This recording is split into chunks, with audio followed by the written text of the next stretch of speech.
What up? You know who it is. It's your boy DJ Massive, Massive Entertainment in the building. Who you with? We out here in Providence, Rhode Island at AS 220 for the big show. Shout out to Gorilla House Music. Shout out to JOE and SAB. And shout out to everybody out here. Right now, we talking to Berrios, the homie Berrios. All right, so tell them where you from. Give them some information right there. What up, guys? My name is Berrios. I am the owner of RI Studios. All right, cut out. Cut out.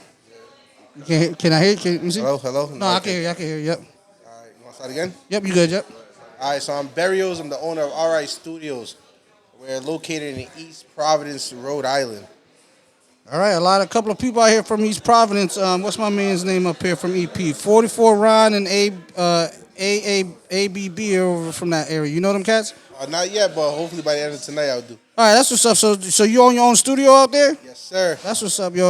I know how it is. I'm a studio owner, engineer, all that. You know what I'm saying? My artist T Fame, he's gonna be performing. Ace Cannon right here. He's another one that's joining the squad. He has his own. He does work with industry people. He has his own thing. He's helping me out, in honesty. You know what I'm saying? That's what's up, yo.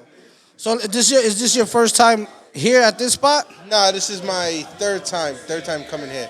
I try to pop out to all events. I try to show love to everybody because you got to support the people around you. Now, there's one thing that caught my attention before we started this interview. You said your artists, the two artists that you represent aren't here. One's in the studio, one's at work. You're just here to show support.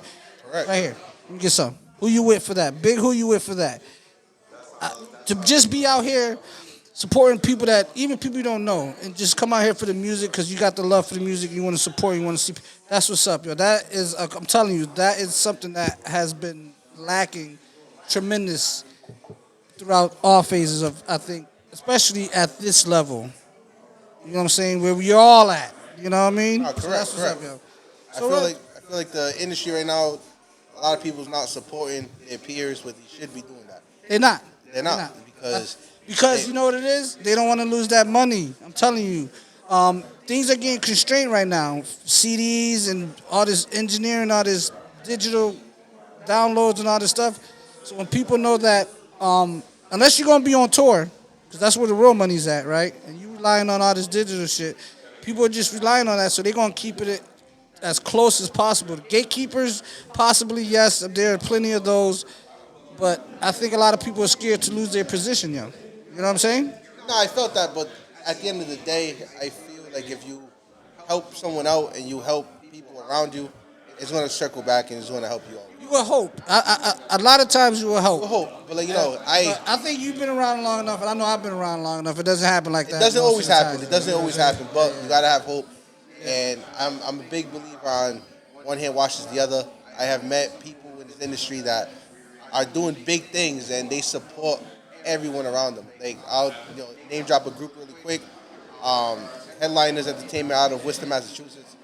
I met them a couple months ago, and that crew, they do big shows. They're all over New England, and they don't gatekeep. I've seen them put people on, introduce people to big names, and seeing them doing that and still having that momentum inspire other people to keep doing it and help people out, help open doors. If I don't know, if you don't know a person and I know them, I'm introducing you.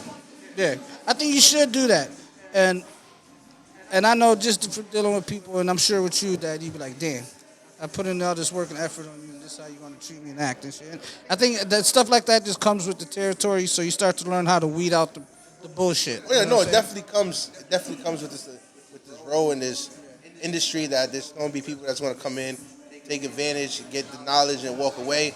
But that's a loss that you already have to account for. Because at the end of the day, it's just a small loss, and there's going to be a bigger win down the road. Respect that. Once again, we're talking to Berrios. He owns Rhode Island studio out in East Providence, Rhode Island.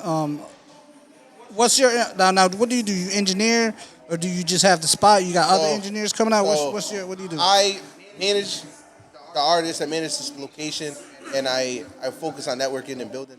I'm actually starting a podcast next month. I have an engineer who's my business partner. His name is L Loud. He's the one I book the artists. He works with them and gets their music going. That's what's up, yo. We definitely gonna after this is said and done, we definitely gonna link up on some personal tips. So you do the management part. So you don't have no on So you're not doing the engineering or nothing like that. You're Listen, just getting the artists heard, get them on platforms and stuff I like that. learned the bare minimum. Right. So besides not being an engineer, but I'm the tech one. So Right. I'm the one that goes into the computer.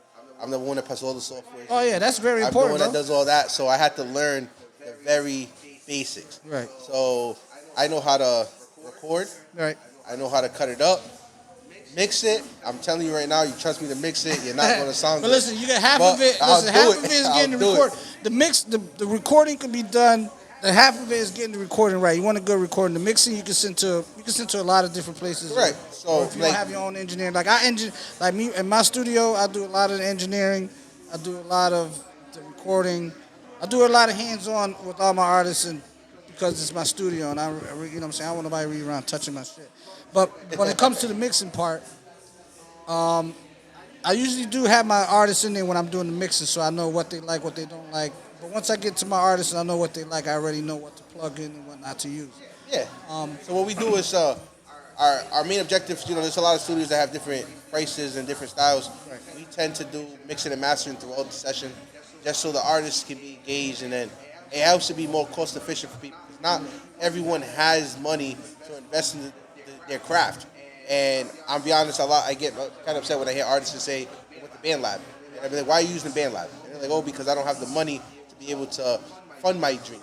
Right. Well, guess what? We're here. We're at a low cost. I have my engineer. We do $40 an hour with mix and master during the session. That's not bad, man. 'Cause I Hours minimum. charge $50 an hour. Yeah. For a basic listen, for a basic recorder, if I'm just pressing play, and you're gonna send the shit somewhere else, and all you need, depending on how fast you are, and depending on how I price it. If I gotta do the mixing, you're talking about 50. You're talking about 30 just to basic record, and like maybe another 50 on top to do some mixing. You know what I'm saying? So then, Mixing and mastering, you know. not only that, after you done recording the session and it's mixed and mastered and you're loving it, my engineer will get up. We'll record you. We'll give you a little one mic and get you, just so you can start building your content, because content is a big part of your Absolutely, path. yeah. If You you're not have doing to. the You have to content, have you're not some going to go content nowhere. with what you're going to. Yeah. So They we need to help put with a the face. content. We help with everything. My engineer out loud, he'll help you with your songwriting.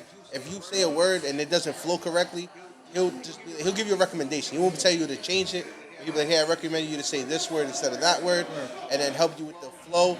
And there's a lot of people come in and they love the outcome. Yo, listen, There to shout help. out to what you're doing. I mean, because not a lot of studios are there just to record a person. Hey, I'm just here to press play. If I'm not engineering this, that, and the third, it's an extra. It's an extra that you guys. You're going above and beyond what you're doing when you're trying to tell a person, hey, you should maybe try it this way or that way so that it comes out better. Not a lot of studios are telling whoever's in there, especially if it ain't their own artist, if it's just somebody coming in to record something. Okay, yeah, record you, get you out next. Record you, get you out next. You We know what also I mean? do one mics. There's a lot of open mics, and that's designed and it's free. And we do it so artists can get that stage practice, because you can get stage practice down here in Providence, but not everyone has $300-400 for Right. 10 minutes of rapping Right. or singing. Right, So we absolutely. give these shows so they can be able to craft their talent. So when they do invest that money, they go on that stage and they're killing it. They're not going up there looking crazy. They're already starting to get that stage practice. Listen, I'm Much gonna tell better you than something. money. I like you, man. I like your style. Just meeting you right now, bro, and just doing what you're saying you're doing is absolutely nothing but respect from a person like me, man. You know what I mean? Coming out, none of your people ain't even here. You just out here supporting people, supporting the music, supporting the place. Just support, yo. That's what's up, yo. And the way you run your business look. Shout out to Berrios right here, right? Rhode Island Studios out in East Providence, man. People need to be tapping in, yo. And I'm gonna tap in after this is done, and once we finish here, I'm definitely gonna make sure you got all my info, his info, my other Yeah, of artists' course. info. We definitely. Yeah, I love yeah, to definitely. network. I love to invite people over to the studio to see it. I built my studio with a different vision. Right. I built it with that California, Miami style, Atlanta style, because people dream of going to those studios. And be honest, you go to the studios, you're paying $150 an hour. Oh, It's crazy. listen. So we try to give that experience When out I here. hear what the cost, when I hear these big name people, right, to say it costs almost $250,000 to push one song, the number boggles me because I don't think like it can't cost that much. It really can't. It just it's I don't see it. I don't see how it costs that much, man. Yeah, it's crazy. It's crazy. I actually I talk a lot to A-Rap's music manager, and I'm cool with him. So we have good conversations, and I always pick his brain and all that. And it's just like when he tells me about some of their experiences with costs, and I just look at him crazy. I'm like, what? He's like, yeah, we just spent this much money. I'm like, yeah, we just wrapping up a Dembow track by my artist out loud, and we own the studio. Production costs for the music video is gonna be a little up there, but at the end of the day, we're not spending nowhere close to that much Not money. that much, man. Hell no. You know what I'm saying? No, that's what's up. So once again, shout out to Berrios. My man, he owns Rhode Island Studios out in East Providence. We are here tonight at AS 220 out in Providence, Rhode Island, for a big show tonight, yo. He stopped in just to support everybody and stopped in to have this interview for me. Yo, straight up, I appreciate it, yo. Massive entertainment in the building. Who you with? Who you with?